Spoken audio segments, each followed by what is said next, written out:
तो कल के वीडियो में हम लोग पढ़े थे कि टेंस का जो है पहचान, किस तरह से हम टेंस को पहचानते हैं। आज जो है आज हम जानेंगे उसको बनाते क्या है, कैसे, स्ट्रक्चर क्या है उसका। ठीक है, तो स्ट्रक्चर के लिए भी हम इसको 3 खंड में बांटते हैं, जैसे प्रेजेंट टेंस, ठीक है, पास्ट टेंस और फ्यूचर टेंस। ठीक है, सभी जो है टेंस के भेद हैं। ठीक है, टेंस के प्रेजेंट टेंस को क्या लिखाए थे? वर्तमान काल। ठीक है, इसका क्या लिखाए थे? भूत काल। इसका भविष्य काल।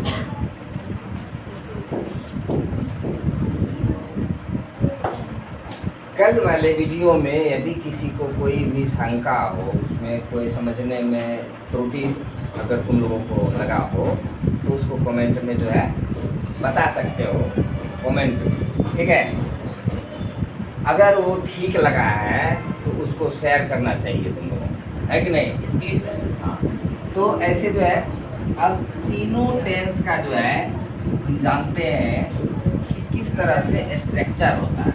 क्या स्ट्रक्चर हम बता दिए थे कि किस टेंस के पास क्या क्या है, कितने कौन कौन से टेंस है। सबसे पहले हम इंडेफिनिट टेंस लेते हैं एक में, इंडेफिनिट, या इसको और क्या कहते हैं? सिंपल। ठीक है, इसका भी होगा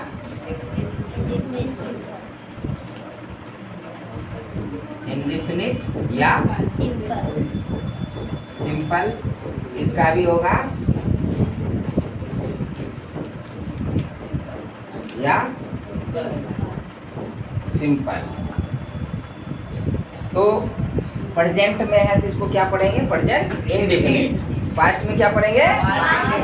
फ्यूचर में क्या पढ़ेंगे? Future indefinite. ठीक है, हम बताए थे इसके पास डू या डज होता है, डू या हम बताए थे इसके पास डिड होता है, इसके पास डिड होता है, और इसके पास शैल या विल होता है ना। इसके साथ जो है अब कैसे उसको हम रखते हैं, किसके साथ रखते हैं, इस बात पर हम चर्चा करेंगे। तो सबसे पहले जो है इसका स्ट्रक्चर होता है कि सब्जेक्ट प्लस वर्ब। ठीक है, V1 होता है, वर्ब में 2 फॉर्म का इसमें इस्तेमाल होता है। ठीक है, या तो V1 या तो V5। ठीक है, और ऑब्जेक्ट। ठीक है, कोई भी वाक्य जो बनता है subject plus verb plus object, subject plus verb plus object. तो क्या होता है, सब्जेक्ट क्या है, वर्ब क्या है, ऑब्जेक्ट क्या है। चूँकि ग्रामर बहुत वास्ट है और इसी से लोग घबराते हैं। ठीक है, तो इंग्लिश समझने के लिए कोई ज़रूरी नहीं है कि हम पूरा ग्रामर समझेंगे तभी समझ पाएंगे। हम बताए थे कि टेंस वॉइस पढ़ लिए तो आधा अंग्रेजी समझ में आ जाता है। कुछ चीज़ें हैं, फ्रेजल वर्ब होते हैं या और भी चीज़ें हैं जो कि थोड़ा सा हम बात को मोड़ के बोलते हैं या लिखा हुआ होता है, तो वो आगे चल के हमको पढ़ना पड़ता है। लेकिन टेंस वॉइस अगर हम पढ़ लें तो समझ में आ जाता है। तो क्या है कि सब्जेक्ट क्या होता है, तो जैसे कि हम लिखते हैं कि राम खाता है, राम खाता है, राम खाता है, तो कोई और भी खा सकता है ना। जैसे कि वह खाता है, मैं खाता हूँ, हम लोग खाते हैं, गाय खाती है, घोड़ा खाता है, कुछ भी जो आ रहा है राम के बदले में क्या क्या लग गया, मैं लग गया, वह लग गया, घोड़ा लग गया, गाय लग गया, है ना। तो ये सारे सब्जेक्ट होते हैं जो सबसे पहले आते हैं। ठीक है, ऐसे सब्जेक्ट का परिभाषा होता है, कर्ता का परिभाषा होता है। सब्जेक्ट मीन्स कर्ता, कर्ता का परिभाषा होता है कि जो काम करे उसे कर्ता कहते हैं। तो काम, कौन सा काम हो रहा है? राम खाता है में कौन सा काम हो रहा है? खाने का काम हो रहा है। तो कौन खा रहा है? कौन काम कर रहा है? राम। तो राम कर्ता हो गया। घोड़ा खा रहा है तो कौन काम कर रहा है? घोड़ा। गाय खाती है तो खाने का काम कौन कर रही है? गाय। तो गाय कर्ता। यानी सबसे पहले जो लिखा होता है वही कर्ता होता है। ठीक है। तो जैसे कि हम उदाहरण में ले लें कि मैं, एक चीज और बोलते हैं कि रोटी खाता हूं। मैं खाता हूं। ठीक है, मैं रोटी खाता हूं। इसमें खाने का काम कौन कर रहा है? मैं। ठीक है, मैं रोटी खाता हूं, ये कर्ता हो गया, सब्जेक्ट हो गया। सब्जेक्ट को हिंदी में कर्ता कहते हैं। ठीक है। उसके बाद है वर्ब। वर्ब क्या होता है? कि जिससे किसी काम का करना या होना जाना जाए। जिससे किसी काम का करना या होना जाना जाए उसको हम क्या कहते हैं? वर्ब, यानी क्रिया कहते हैं। ठीक है। तो क्या होता है, कौन सा काम हो रहा है? कौन सा काम हो रहा है इस वाक्य में? खाने का काम हो रहा है। तो खाना, खाता हूं, तो कौन सा काम हो रहा है? खाने का काम हो रहा है। तो खाना जो है वर्ब है। खाना क्या है? वर्ब। यदि इसको हम आसानी से समझना चाहे, हम यदि ये चाहे कि मतलब और भी कोई तरीका बिना परिभाषा के समझ में आ जाए, तो वर्ब वो होता है जिसमें, जैसे ये खाता है, खाना को हम खाता लिखे हैं, फॉर्म है ये, इंडिफिनिट का फॉर्म है, यहीं पर लगा देते हैं खा रहा है ना। खा में ता जोड़ दिया तो खाता हो गया। खा में रहा जोड़ दिए तो खा रहा हो गया, है ना। खा में चुका जोड़ दिया तो खा चुका हो गया। खा में या जोड़ दिया तो खाया, यानी खा। खाना जो है यही मुख्य है। उसमें सब में अगर यह ना जोड़ दिया जाए तो एक शब्द होता है, वो मूल शब्द होता है, जैसे खाना।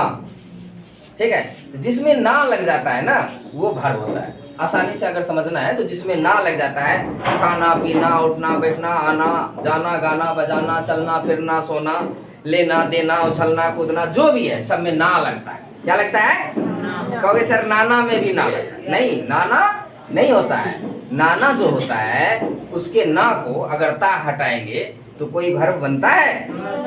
जैसे खाना में ना को हटा के ता लगा दिया तो खाता हो गया, है ना। अगर नाना में ता लगा के जोड़ देंगे तो नाता है, ऐसा कोई वाक्य नहीं हो सकता है कि राम नाता है। राम नाता है, इसीलिए नाना कोई वर्ब नहीं हो सकता है। उससे किसी काम का होना जाना जाना चाहिए, है ना। तो इसमें वर्ब क्या हो गया? खाता हूँ।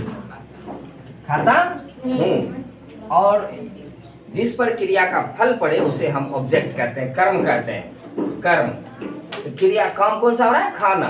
तो खाना क्या खा रहे हैं? रोटी। रोटी। तो सिर्फ खाना ही नहीं है, क्या खा रहे हैं? रोटी। तो रोटी कर्म हो गया, ऑब्जेक्ट हो गया। हिंदी में होता है SOV, अंग्रेजी में होता है SVO। SVO भी बीच में आ जाता है, ओ बाद में। मैं खाता हूँ रोटी, अंग्रेजी में अगर बनाएंगे तो मैं खाता हूँ रोटी, ऐसे बनता है, इस फॉर्म में बनता है ना। तो क्या है कि ऑब्जेक्ट जो होता है, जैसे कि मैं खाता हूँ तो क्या खाता हूँ? रोटी। अगर कहेगा कि मैं स्कूल जाता हूँ, मैं स्कूल जाता हूँ, तो कहाँ जाता हूँ? मतलब एक प्रश्न बनता है, जो काम हो रहा है उसके प्रति एक प्रश्न बनता है कि क्या खाता हूँ, तो रोटी, वो कर्म हो जाता है। उस प्रश्न का जो उत्तर होता है वही कर्म होता है ना। कहाँ जाता हूँ? स्कूल जाता हूँ, तो स्कूल हो गया कर्म, ऑब्जेक्ट। ठीक है। यदि हम कहें कि मैं किताब पढ़ता हूँ, मैं क्या पढ़ता हूँ? किताब पढ़ता हूँ, तो किताब जो हो गया क्या हो गया? कर्म हो गया, यानी ऑब्जेक्ट हो गया। तो हम ये समझ लिए कि ऐसा होता है। ठीक है। अब सब्जेक्ट क्या है? मैं का इंग्लिश बताओ? आई। ठीक है। फिर है कि वर्ब। तो वर्ब मतलब क्रिया। क्रिया कौन सा है? खाना। खाना का इंग्लिश क्या होता है? ईट। हम लिखेंगे ईट। ठीक है। फिर हूँ का तो लगता नहीं, खाता हूँ एक ही हो गया, आई ईट, मैं खाता हूँ। इसमें इज एम आर कुछ नहीं लगता है, कुछ भी नहीं लगता है। उसके बाद जो है ये रोटी है, ऑब्जेक्ट क्या है? ऑब्जेक्ट। क्या खाता हूँ? रोटी। तो सिर्फ रोटी लिखा हुआ है, लेकिन हम उसको ए ब्रेड लिखेंगे। अगर उसकी संख्या नहीं दी हुई है या उसको हिंदी में व्यक्त नहीं किया हुआ है कि रोटियां खाता हूँ, तब तक हम उसको ए ब्रेड लिखेंगे। और ए लगाएंगे किसके साथ? तो जिस वस्तु को हम गिन सकते हैं उसमें हम ए लगाएंगे। जिस वस्तु को हम गिन सकते हैं उसमें ए लगाएंगे। जिस वस्तु को हम गिनते नहीं है या गिन नहीं सकते हैं तो उसमें हम ए नहीं लगाएंगे। जैसे कि गाय घास खाती है, घास को हम गिनते नहीं। रोटी हम गिन के खा लेते हैं, लेकिन गाय घास जो खाती है वो गिन के खाती है या हम उसको गिन के नहीं खिलाते हैं। इसीलिए अनकाउंटेबल जो जिसको हम गिन नहीं सकते हैं उसमें हम ए ना लगाएं। दी काउ इट्स ग्रास। कहोगे सर कल आप लिखे थे ही इट्स, आज लिखे हैं आई इट, है ना? कहोगे कि इट्स के जगह आई इट क्यों लगाए? तो कल भी मैंने बताया था कि जहां पर थर्ड पर्सन सिंगुलर नंबर हो, थर्ड पर्सन सिंगुलर नंबर हो, तो वहां पर जो है हम एस या ई एस लगाते हैं। जैसे कि इट है तो इट्स लगा देंगे, गो है तो गोज लगा देंगे, इट्स में एस लगा देंगे, इट्स हो गया। गो है, गो में जी ओ ई एस लगाते हैं, है ना? कहीं एस लगता है, कहीं ई एस लगता है, तो वो प्लुरल हो जाता है। क्या हो जाता है? और वो भी 5 फॉर्म है। वो क्या है? कहोगे सर क्या होता है थर्ड पर्सन सिंगुलर नंबर? तो पर्सन होते हैं 3 प्रकार के। कितने प्रकार के? 3 प्रकार के। तब तक हम यहाँ पर लिखाते हैं first person, first, second, third person, third. ठीक है? ये 3 पर्सन जो होते हैं ये होते हैं कि फर्स्ट पर्सन किसको कहते हैं? हम सबसे पहले परिभाषा की तरह समझते जाएं, है ना? उसके बाद पूरे टेंस में चलेंगे तो इसका उपयोग होते रहेगा, ठीक है? और हम उसको समझते रहेंगे, बनाते रहेंगे। तो फर्स्ट पर्सन होता है जो बोलता है, जो बोलता है वो अपने बारे में कर्ता के स्थान पर अगर अपने आप को रखे, जैसे कि मैं रोटी खाता हूँ, यहाँ मैं अपने बारे में कह रहा हूँ, है ना? तो अपने बारे में जो जो बात मैं बोल सकता हूँ वो फर्स्ट पर्सन होता है। जैसे कि मैं, मेरा, मुझे, हम लोगों को, यानी बहुत सारे लोग रहते हैं, एक आदमी रहेगा तो मैं कहेगा, मेरा कहेगा, मुझे कहेगा, ये सब फर्स्ट पर्सन होते हैं। मैंने, है ना? तो ये सब क्या है? First person. फर्स्ट पर्सन में 2 वचन होते हैं, या तो वो सिंगल होगा तो सिंगुलर होगा, सिंगल होगा यानी एक होगा तो सिंगुलर, एक से ज्यादा होगा तो प्लुरल, एक से ज्यादा होगा तो प्लुरल। वो डबल भी हो सकता है, 2 से ज्यादा भी हो सकता है, 3 भी, 4 भी, कुछ भी, यानी एक से ज्यादा है तो प्लुरल, एक से ज्यादा है तो प्लुरल। तो सबसे पहले हम कर्ता के बारे में अगर सोचे, सिर्फ सब्जेक्ट के बारे में कि फर्स्ट पर्सन क्या होता है, तो सिर्फ आई होता है और ये सिंगुलर है। क्या है? सिंगुलर। और प्लुरल में होता है वी, आई और वी, ठीक है? ये दोनों फर्स्ट पर्सन है, बस फर्स्ट पर्सन में यही दोनों। इसका आगे बताए, आई का होता है कि माई, मी, ठीक है? वी का होता we, our, us, we, our, us, मतलब मैं, मेरा, मुझे, हम, हमारा, हमें, है ना? तो इस तरह से फर्स्ट पर्सन। अब सेकेंड पर्सन किसको कहते हैं? सेकेंड पर्सन जो सुनता है, जो सुनता है उसको बोलने वाला क्या कह सकता है? तुम कह सकता है, तुम लोग कह सकता है, आप कहा जा सकता है, आप लोग कहा जा सकता है ना? तो तुम का अंग्रेजी क्या होता है? यू। और तुम लोग दोनों का यू ही होता है। तुम और तुम लोग का यू ही होता है। इसको जब हम बोलचाल के भाषा में जब बोलते हैं, स्पोकन करते हैं, तो उसमें यू ऑल कहा जाता है, यू ऑल कहा जाता है। खैर उसका अलग ढंग से उपयोग होता है बोलने में, तो हम उसका बाद में सिखाएंगे। यू ही होता है। इसका अगर फॉर्म बना है, तुम, तुम्हारा, तुम्हें, आप है तो आप, आपका, आपको, है ना? इस तरह से इसका फॉर्म बनता है सेकेंड पर्सन।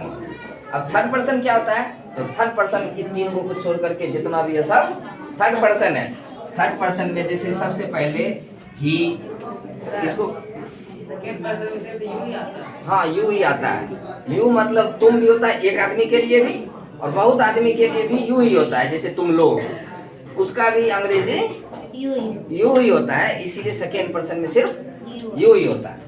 अब थर्ड पर्सन क्या होता है कि जिसके बारे में कहा जाए, हो सकता है वो यहाँ मौजूद हो सकता है वो यहाँ नहीं भी मौजूद हो, ठीक है। जैसे वह खाता है, अब कौन वह है, यहाँ है या नहीं है, हम इसके बारे में, वह के बारे में बात कर रहे हैं, तो वह हो गया क्या, थर्ड पर्सन हो गया। इसी का अगर प्लूरल है, एक से ज्यादा है, तो दे, क्या, और वह लड़का के लिए ही होता है, लड़की के लिए सी का प्रयोग किया जाता है, ठीक है, ही सी। ये थर्ड पर्सन है। ही का भी प्लूरल दे होता है, सी का भी प्लूरल दे ही होता है। प्लूरल में अगर होता है तो लड़का रहे चाहे लड़की रहे, चाहे निर्जीव वस्तु रहे चाहे सजीव वस्तु रहे, सबके लिए दे का प्रयोग होता है। वे लोग, क्या, वे लोग। अब इसके अलावा भी थर्ड पर्सन सबसे ज्यादा होता है। थर्ड पर्सन, ये फर्स्ट पर्सन, ये सेकेंड पर्सन, सॉरी ये फर्स्ट पर्सन सिंगुलर, ये प्लूरल, ये सेकेंड पर्सन सिंगुलर भी वही, और प्लूरल में भी हम वही लिख देते हैं, है ना। प्लूरल में भी वही है यू, और थर्ड पर्सन ही सी, और प्लूरल में होता है दे। इसके अलावा कोई भी नाम, जैसे कि राम हो गया, श्याम हो गया, मोहन हो गया, राधा हो गया, ठीक है, या किसी जानवर को भी हम कह सकते हैं, जैसे कि दी काऊ हो गया, दी डॉग हो गया, है ना, दी डॉग, दी कैट, जैसे कि दी ट्री हो सकता है, पेड़, है ना, दी बस हो सकता है, दी ट्रेन हो सकता है, दी बर्ड हो सकता है। तो कुछ भी जो होता है, इन तीनों के अलावा जो भी होता है सब थर्ड पर्सन होता है। ये तीन चीज है, ये तीनों के अलावा जितने भी हैं क्या है, थर्ड पर्सन। अब जहां हम एस लगाते हैं, वो कहाँ लगाते हैं, तो सिर्फ इधर वाला में, इधर जो आएगा, जितना भी नाम है, जैसे इंडिया है, बिहार है ना, इसके साथ यदि कोई वर्ब आता है तो उसमें क्या लगेगा, एस या ई एस लगेगा। हम इसी के अनुसार जो है अब बनाएंगे, इसी के अनुसार हम क्या करेंगे, बनाएंगे यहाँ पर। जैसे आई ईट ए ब्रेड, आई ईट ए ब्रेड, इसमें कुछ इज एम आर नहीं लगाना है, इज एम आर नहीं लगाना है। फिर जैसे कि मैं के बाद लिख देते हैं हम लोग, मैं, ये हम लोग खाते हैं, हम लोग हाँ रोटी खाते हैं, ऐसा लिखे, है ना, हम लोग रोटी खाते हैं। तो हम लोग का अंग्रेजी क्या होगा, और उसके बाद ईट, हम लोग खाते हैं हो गया। क्या खाते हैं, रोटी। तो हम लिखेंगे ब्रेड्स। हम लोग मिलके एक रोटी नहीं खाते हैं, हम लोग हैं तो जरूर कम से कम 2 रोटी होगा, है ना, या 2 आदमी होगा तो 2, कम से कम 2 हो सकता है, ज्यादा से ज्यादा जितना भी हो। तो यहाँ ब्रेड नहीं लगा के क्या लगा देंगे, ब्रेड्स, कहे कि बहुत सारे आदमी है यहाँ, कहे कि बहुत सारे आदमी है, इसीलिए ब्रेड्स, ठीक है, कोई दिक्कत। वी ईट ब्रेड्स, यहाँ ए नहीं लगाएंगे, एक से ज्यादा है तो ए नहीं लगाएंगे। अब लिखते हैं जैसे कि यू है, तुम खाते हो, तुम खाते हो, हाँ रोटी खाते हो, हम रोटी भूल जाते हैं, तुम रोटी खाते हो। तो तुम का इंग्लिश क्या होता है, यू, उसके बाद इट, यू इट, इसमें भी इट, इसमें भी इट, इसमें भी इट। ये जो है ये V1 है, ये सब V1 है ना, ये क्या है V1। यू इट क्या खाते हैं, एक आदमी है, तुम रोटी खाते हो, तुम कहे तो लगता है कि एक ही आदमी है, तुम लोग कहे तो बहुत है ना। यू इट ए ब्रेड, एक आदमी है तो केवल रोटी खाएगा एक बार में, खा सकता है 4-5, लेकिन हम ए ब्रेड ही कहेंगे, काहे कि इसमें दर्शाया हुआ नहीं है कि 4 रोटी खा रहा है कि 5 रोटी खा रहा है कि 20 रोटी खा रहा है। उसके बाद अगर रहे कि तुम लोग खाते हो, तुम लोग खाते, रोटी खाते हो, रोटी, हाँ रोटी खाते हो, तुम लोग रोटी खाते हो। तो तुम लोग का भी अंग्रेजी यू है ना, यू के साथ इट, यू इट, तुम लोग खाते हो। क्या खाते हो? ब्रेड्स। अब यहाँ ए ब्रेड नहीं लिखेंगे क्योंकि एक से ज्यादा आदमी है तुम लोग, तो क्या लिखेंगे? You eat breads, you eat breads. ठीक है। अगर हम लेते हैं यू, यू हो गया दोनों। अब यहाँ वह खाता, वह रोटी खाता है। अब इस पर याद है, वह रोटी खाता है ना। अब यहाँ लिखेंगे ही इट्स। ये थर्ड पर्सन है। हम इस लाइन में बोले एस लग जाएगा वर्ब में। यहाँ इट है, ये V1 है, अब ये V5 हो गया। जिसमें एस या ई एस लगा रहता है उसको हम V5 कहते हैं। क्या कहते हैं? और भी V3 क्या किसको कहते हैं हम बताएंगे, जब वो वहाँ पहुँचेंगे हम बताएंगे। V2 किसको कहते हैं, V3 किसको कहते हैं, V4। जहाँ हम चलते जाएंगे, जिस चीज़ की जरूरत होते जाएगी हम वो चीज़ बताते जाएंगे। ठीक है। तो अभी शुरुआत है, इस वजह से हम ऐसा बता रहे हैं, वरना एक दिन में 12 टेंस का बताएंगे और 12 टेंस तुम लोगों को बनाना है। बहुत जल्दी में और बहुत शॉर्टकट में अंग्रेजी सीखना ये सबसे मुमकिन नहीं होता है। ठीक है। सिखाना, सीखना नहीं सिखाना, और तुम लोग आसानी से समझोगे। ठीक है, कोई दिक्कत नहीं होगी। ही इट्स क्या खाता है? ए ब्रेड लिख सकते हैं, ए ब्रेड, ही इट्स ए ब्रेड। ठीक है। अब ऐसा भी हम लिख सकते हैं कि वह रोटी खाती है, वह रोटी खाती है। तो अगर खाती है इसका मतलब लड़की है, तो लड़की के लिए वह का इंग्लिश क्या होता है? सी। सी भी थर्ड पर्सन है, तो it's, see it's a bread लिख सकते हैं ना, ए ब्रेड। फुल स्टॉप देना ना भूलें, वरना मेरा वाक्य गलत होगा, है ना। See it's a bread. ठीक है। अब है कि हम ऐसा भी लिख सकते हैं वे लोग, या लिखते हैं दूसरा कुछ, जैसे लिखते हैं कि दी काऊ, गाय रोटी खाती है, गाय रोटी खाती है। तो गाय का इंग्लिश लिखेंगे दी काऊ। कोई भी जानवर का नाम यदि हम लिखते हैं जानवर के बारे में, तो दी लगा के लाते हैं उसको। गाय की सभी गाय रोटी नहीं खा रही होती है। हम अगर कहते हैं कि यह गाय रोटी खाती है, मतलब गाय रोटी खाती है, तो इसका मतलब ये हो जाता है कि यही गाय रोटी खाती है, वो खास गाय है। दी होने का मतलब खास, दी होने का मतलब खास, मतलब सभी रोटी नहीं खाती है ना। तो दी काऊ, इट्स, ये भी थर्ड पर्सन है, वह भी थर्ड पर्सन, ये लड़की के लिए वह, ये भी थर्ड पर्सन, दी काऊ है, ये भी third person. The cow it's a bread हम लिख सकते हैं। ठीक है।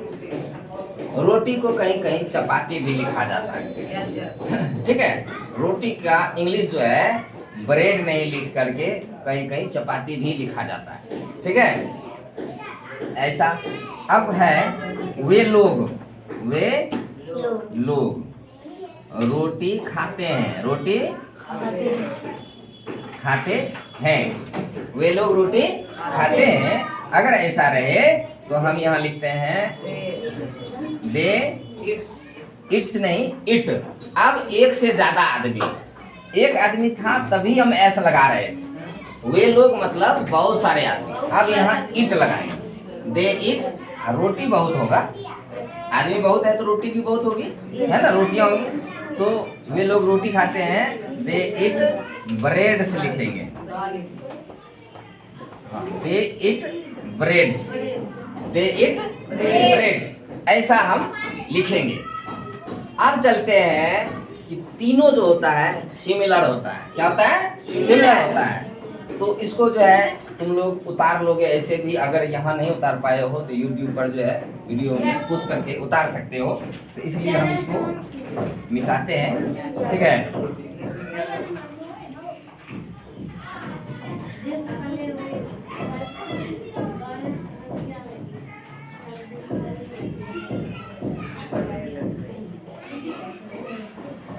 इसको भिंगा के लाया जाए। ठीक है। अब इसमें सिमिलरिटी क्या है? तीनों एक ही जैसा होना चाहिए। जैसे कि इसका S प्लस V1 या V5, या तो V1 लगेगा या तो V5। जैसे V1 लगा, V1 लगा, V1 लगा, यहाँ V5 लगा, यहाँ V5 लगा, यहाँ भी V5 लगा और यहाँ V1 लगा, है ना। इसके बाद जो है यहाँ स्ट्रक्चर हम लिखते हैं, ये स्ट्रक्चर है। स्ट्रक्चर मतलब बनावट, स्ट्रक्चर मतलब बनावट, रचना, ठीक है, कि ये कैसे बनाया जाता है ना। तो इसका तो सबसे पहले तो हम सब्जेक्ट लिखते ही हैं, ठीक है। हम ऐसा बताएंगे कि एक दिन में 12 टेंस खत्म हो जाएगा, ठीक है। और उसके बाद जो है उसका पॉजिटिव, नेगेटिव, इंट्रोगेटिव, ठीक है, सब बताएंगे। मतलब प्रश्नवाचक, नकारात्मक प्रश्नवाचक सभी हम बताएंगे, ठीक है। तो सब्जेक्ट तो सब में होगा। अभी हम सीधी सी वाक्य बना रहे हैं, है ना। तो सब्जेक्ट प्लस V2 लगाते हैं। क्या लगाते हैं? V2, ठीक है। पास्ट टेंस में V2 क्या होता है? खाना का दूसरा रूप। जैसे यहाँ वर्ब 1 क्या है? खाना, तो खाना का दूसरा रूप ईट, एट, ईटेन, ईट, एट, ईटेन, यानी 5 फॉर्म होते हैं कोई भी वर्ब का। जैसे ईट है तो ईट, एट, ईटेन, गो है तो गो, वेंट, गॉन। अच्छा 5 फॉर्म बताए ना, ईट, एट, ईटेन, चौथा फॉर्म होता है ईटिंग, 5वां होता है इट्स, ठीक है। जैसे गो है तो गो, वेंट, गॉन, चौथा होता है गोइंग, मतलब चौथा में ING लग जाता है। सब में जो भी पहले था उसमें ING लग जाता है। गो है तो गोइंग, है ना।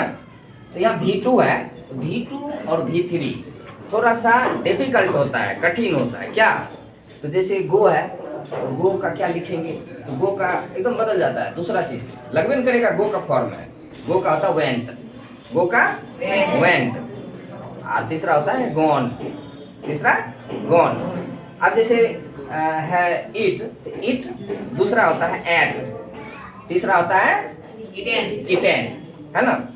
फिर जैसे कि लेते हैं जैसे कि रन, तो कुछ ऐसे होते हैं तीनों एक ही जैसा होता है। Run, run, run. रीड है, रीड, रीड, रीड, है ना, एक ही जैसा रहेगा। लेकिन ऐसे वहीं पर राइट लेते हैं, लिखना, है ना। Write, wrote, written, write, wrote, written. तो इस तरह से हम उसके बारे में हम फिर से चर्चा कर देंगे। फिलहाल इस पर चलते हैं। तो सब्जेक्ट प्लस V2 और प्लस ऑब्जेक्ट लास्ट में होता है, ठीक है। इसमें भी जो होता है वाज वेयर, यहाँ था होता है, पास्ट टेंस में था रहना चाहिए। अंग्रेजी में था का इंग्लिश वाज वेयर नहीं लगता है, वाज वेयर नहीं लगता है। अब इस स्ट्रक्चर के अनुसार इसी का हम पास्ट बनाते हैं। मैं रोटी खाता हूँ, अगर पास्ट में लिखा जाए तो क्या होगा? मैं रोटी खाता था, रोटी खाता था, है ना। मैं रोटी खाता था, ठीक है। या मैंने रोटी खाया, ठीक, मैंने रोटी खाया, ऐसा भी हम लिख सकते हैं। और दोनों का सेम ट्रांसलेशन होगा, ठीक है। तो जैसे सब्जेक्ट है तो सब्जेक्ट की जगह पर आई है, आई वाज वेयर कुछ नहीं लगाना, आई, उसके बाद इसका V2 खाना, है ना। एट, एट होता है ATE, ATE। आई एट क्या खाता था? ए ब्रेड, ब्रेड, ठीक है। आई एट ए। अब देखो यहाँ एट है, यहाँ इस सब में V2 ही लगेगा, सब में। इसमें तो कंफ्यूज हो जाते थे, कभी V1 कभी V5, लेकिन इसमें कंफ्यूज होने की जरूरत नहीं, सब में एट ही लगेगा। तीनों पर्सन में एट ही लगेगा। हाँ, कोई भी पर्सन है, first person, second person, third person, singular हो या प्लूरल हो, कोई भी हो, उसमें क्या लगेगा? V2 लगेगा, बस। तो आई एट ए ब्रेड वही रहेगा कि हम लोग रोटी खाते हैं, हम लोग खाते थे, रोटी खाते थे, या हम लोगों ने, या हमने रोटी खाया, रोटी खाया, थोड़ा छोटा पड़ेगा, है ना। हम लोग रोटी खाते थे या हम लोगों ने रोटी खाया, तो हम लोग का अंग्रेजी क्या होता है? वी। इसमें भी ate, we ate breads, breads कहीं की बहुत सारी रोटियां हैं, बहुत सारी रोटियां, इसमें एस नहीं लगाएंगे, रोटियां अधिक है तो लगाएंगे, है ना। वी एट ब्रेड्स, इसमें भी एट, इसमें भी एट। अच्छा देखो क्या सिमिलैरिटी है, आई ईट ए ब्रेड, आई ए ब्रेड, आई ए ब्रेड, दोनों में यहाँ ईट है यहाँ एट है, बस इतने अंतर है, यहाँ ईट है और यहाँ एट है ना, कोई दिक्कत, बस इतना ही अंतर है। जैसे कि हम लोग रोटी खाते हैं तो हम लोग रोटी खाते थे, इसमें है we eat breads, we eat breads, यहाँ लिखा है वी एट ब्रेड्स, वी और ब्रेड्स दोनों सेम है, यहाँ ईट लिखा है यहाँ एट लिखा है, बस इतना ही अंतर है, दोनों लगभग सेम होता है, थोड़ा सा अंतर होता है, बस इसी पार्ट को याद रखना कि अंतर कहाँ होता है, अंतर कहाँ होता है, क्यों होता है, ठीक है। अब इसके आगे है कि तुम रोटी खाते हो, तुम रोटी खाते थे, खाते या तुमने रोटी खाया, तुमने रोटी खाया, ठीक है। तो तुम का अंग्रेजी क्या होगा, यू, इसमें भी एट, यू एट क्या, ए ब्रेड, काहे कि एक आदमी आई, ए ब्रेड, ये आदमी सिंगल है ना, वी एट ब्रेड, तुम कहे तो हमको पता चलता है वो सिंगल है, अगर कहेंगे तुम लोग तो क्या हो जाएगा, तब प्लूरल हो जाएगा, है ना। यू एट ए ब्रेड, देखो इसमें भी यू ईट ए ब्रेड, इसमें यू एट ए ब्रेड, है ना।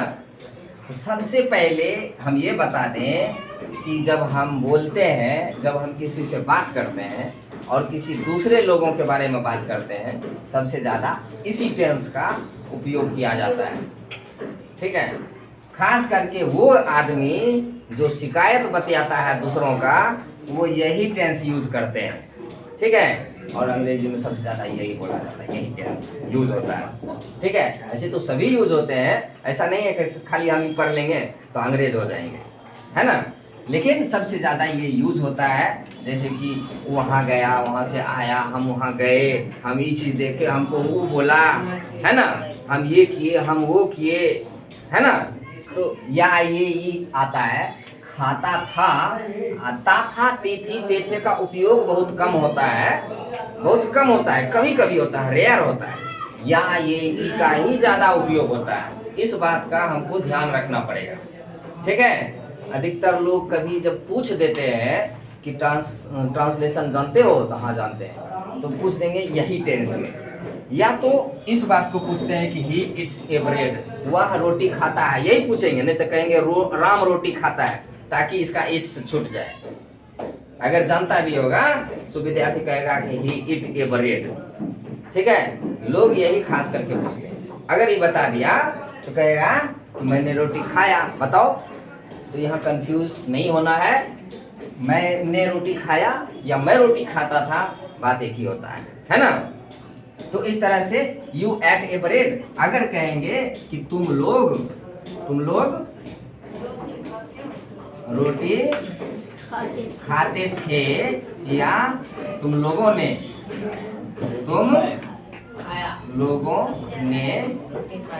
रोटी खाया, ऐसा हो तो हम तुम लोग का यू लिखेंगे, एट तो लिखेंगे ही, है ना, यू एट ब्रेड्स, यहाँ ब्रेड्स लिखेंगे, ए ब्रेड नहीं लिखेंगे। अब इसका भी हमको लगता है बन जाएगा। अच्छा एक और बनाते हैं वह वाला, क्या कि वह रोटी खाता था, कहोगे इसमें सिद्ध का बना दिए, एस वाला छोड़ दिए, है ना। तो एस वाला है, इसका था ही इट्स ब्रेड। अच्छा इसको क्या लिखेंगे, उसने, वह क्या होता है, उसने रोटी खाया, है ना। तो ही एट, इसमें भी एस उसका झंझट अब नहीं है, ही एट ए ब्रेड। अब हमको लगता है कंफ्यूजन नहीं रहा होगा, है ना। तो वह रोटी खाती है के बदले खाती थी यहाँ लिख सकते हैं, गाय रोटी खाती थी, वे लोग रोटी खाते थे, इसका भी इसी तरह से बन जाएगा, बना लोगे ना। अब चलते हैं फ्यूचर टेंस में। तो फ्यूचर टेंस में मैं रोटी खाता था, अब इसका स्ट्रक्चर लिखेंगे सब्जेक्ट। अब इसमें ये जो होता है होगा, होगी, होगे, उसका इंग्लिश हम लगाएंगे, यूज करेंगे। उसका इंग्लिश यूज करेंगे कि subject plus shall, shall be या विल बी, ठीक है, प्लस V1 और प्लस ऑब्जेक्ट, ठीक है। तो सब्जेक्ट सबसे पहले हम लिखते हैं कि मैं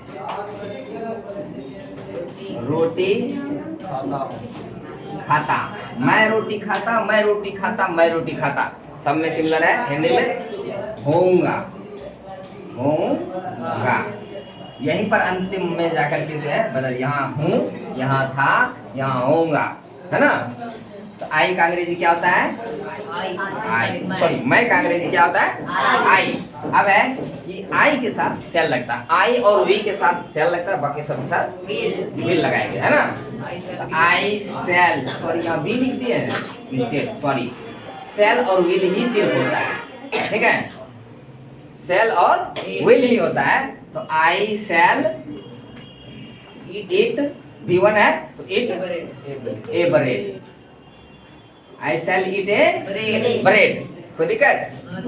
आई सेल इट ए ब्रेड। अब जो है हम लिखेंगे हम लोग रोटी खाते होंगे, हम लोग रोटी खाते होंगे, है ना। तो हम लोग का वी के साथ भी सेल लगता है। इट ब्रेड्स, हम लोग हैं तो बहुत रोटी खाते होंगे, तो वी इट ब्रेड्स, है ना। अब इसमें देखते हैं, यहाँ भी आई ए ब्रेड, आई ए ब्रेड, आई ए ब्रेड, इसमें भी है। तो यहाँ लगा है इट, यहाँ लिखा है एक्ट, यहाँ सेल इट, यहाँ लगा है इट, यहाँ लगा है एक्ट, यहाँ लगा है सेल इट, है ना। आगे अगर हम लिखते हैं कि तुम रोटी खाते होगे, तुम रोटी खाते होगे, तो यू के साथ विल लगाएंगे, you will it a bread, यहाँ भी U A bread, U A bread, U A bread, इसमें भी है। तो यहाँ लिखा है इट, यहाँ लिखा है एक्ट, यहाँ विल इट, यहाँ इसी बात को हमको याद कर रखना है, ध्यान में रखना है, इतना ही अंतर होता है ना। यहाँ इट, यहाँ एक्ट, यहाँ सेल, ठीक है, इसी बात का ध्यान हमें रखना चाहिए, है कि नहीं। अब हमको लगता है सबके साथ विल लगेगा, और इसका भी जो है पास्ट और फ्यूचर तुम लोगों से बन जाना चाहिए, है कि नहीं, कोई दिक्कत। तो हम इस वीडियो के नेक्स्ट पार्ट में जो है अगला चीज़ पढ़ेंगे, ठीक है। तो हम ये कहना चाहते हैं कि मेरे वीडियो को देख करके ज़्यादा से ज़्यादा कमेंट करें, लाइक शेयर करें, और उससे पहले सब्सक्राइब का बटन ज़रूर दबाएं, है ना। धन्यवाद।